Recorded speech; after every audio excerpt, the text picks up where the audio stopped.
Molweni, kule video sizafunda ukuthi teacher, learner, student, school.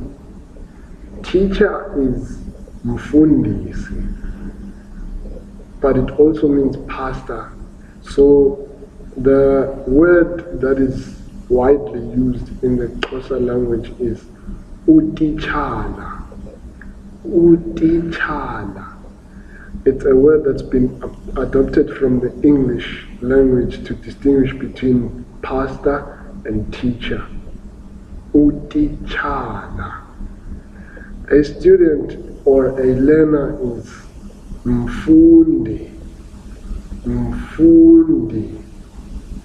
Learner or student.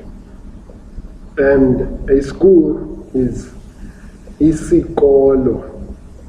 Isikolo. University is university. University. Or you could say university. University, just like you would in the English language.